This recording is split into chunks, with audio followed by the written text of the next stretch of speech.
Hello learners, welcome to TryRide. I'm Rohit Kumar and today we will learn Java. So in Java, let's have an overview to the topic we will be going on. We will first be having introduction about Java and about the main important concepts of Java. They are JVM, JDK and JRE, and then we will be performing some programs. Now moving on to Java, what is Java? What is Java? Java is a high-level, object-oriented, class-based programming language. Object-oriented, what does it mean? In everything, Java is related with object. Like we have to drink water, we will pick a glass. That's an object. We have to brush our teeth. We will be just having a brush. That is an object. Everything is related to object in our life. And class, that's a collection of objects. Class is actually a collection of objects. The R word, like brushing. So we the brushing the class brushing here brushing stands for class. So collection of object is a class. Collection of object is a class. So Java is a high level object oriented class based programming language that is designed to implement dependencies designed to implement for implementation of few dependencies as possible, and it will depend upon something. Java is usually also depend upon something, like we also depend on others. The same way Java is also depending on others, and so it has dependencies. It is widely used for cross-platform applications. It is widely used for cross-platform application and desktop and mobile apps for large scale enterprise system. It's widely used for enterprise market for development, that is software development, and building applications across various platforms including web applications, mobile application, desktop applications, enterprise system, and embedded systems. Now, now let's focus on understanding the fundamental concepts and components that form a foundation of Java programming language. This include giving a clear idea of what Java is, why is it widely used, and how it achieves its platform independence through tools like JVM, JDK, and JRE. So moving further, let's understand the role of JVM and JDK, JVM and JDK, JVM and JDK, and JRE. JRE because because describing how it achieves platform so as to describe how it achieves independence achieves achieves platform independence. Set up a Java development environment. As we all know that development means making up something, and development means making up something, and environment. That's the overall surrounding. Hmm. So Java development environment and runs Java program. So this Java program, making Java program, runs in Java environment with the help of development. This Java program runs in the Java environment with the help of after development. Yeah, the Java is the engine. So basically, so here for the further here, the key features of Java are it is platform independent. It can run on any platform. Now it is object oriented. We have talked about this. It is object oriented because in everything in Java is related with object. It is object oriented. It is secure and robust. It is secure. It provides for security. It is robust that because there can be various memory management easily done. Robust, secure, and robust. Now it is multi-threaded and portable.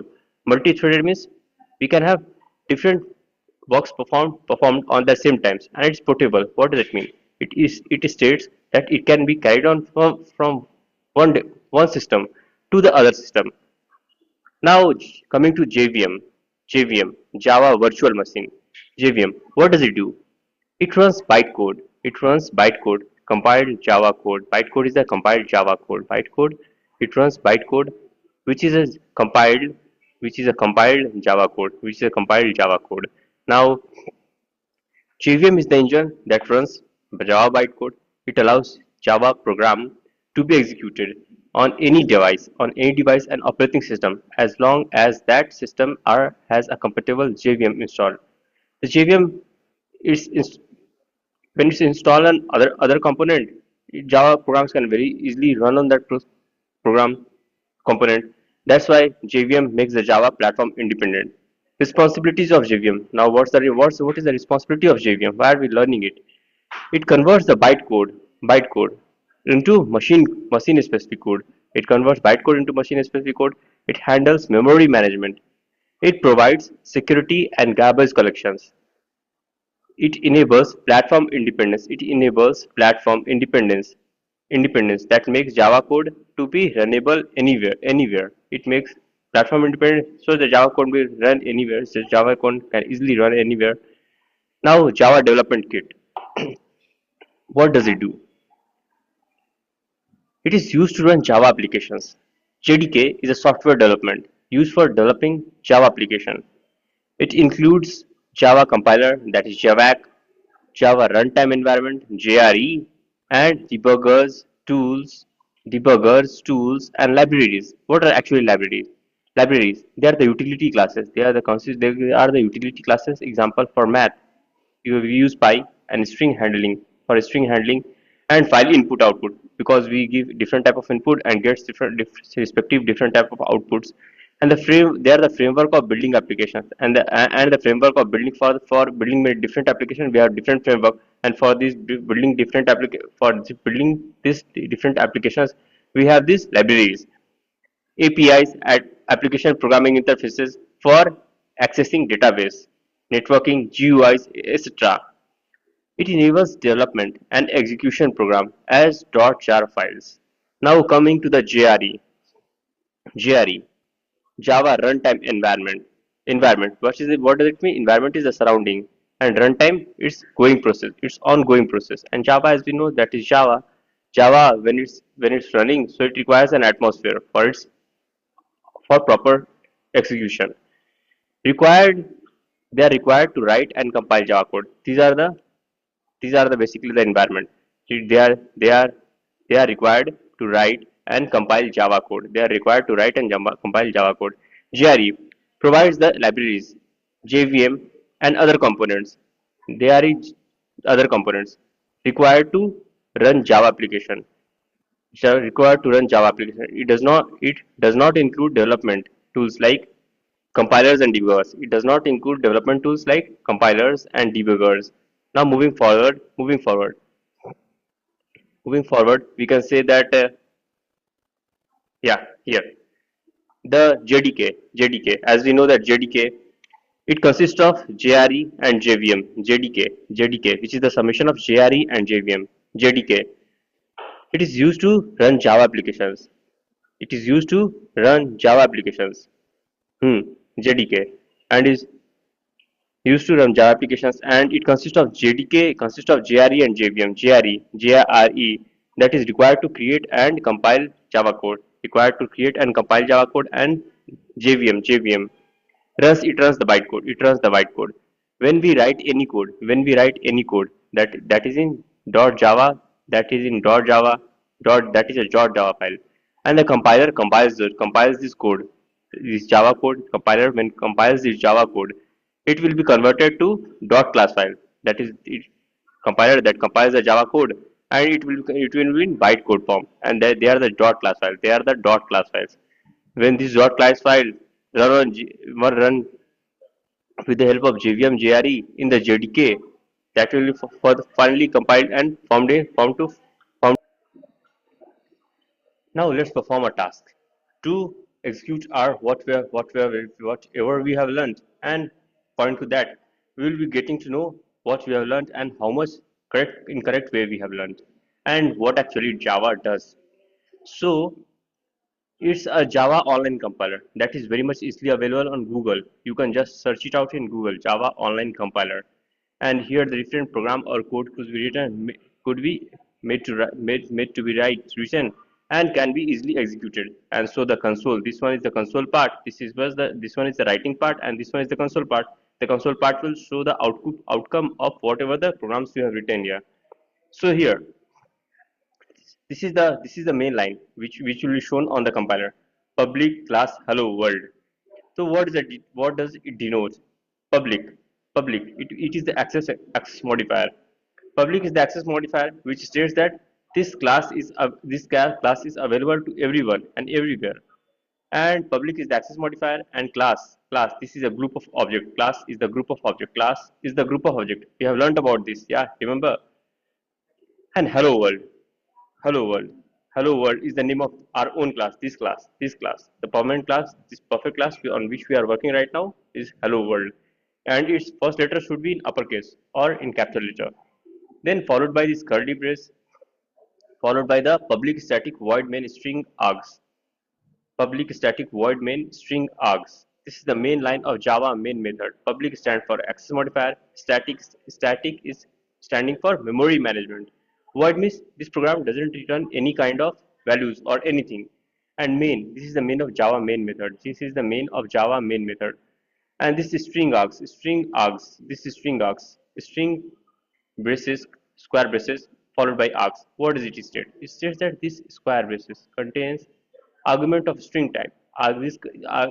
This contains this square braces contains argument of a string type, which we run while performing the program, which we will be passing while running the program.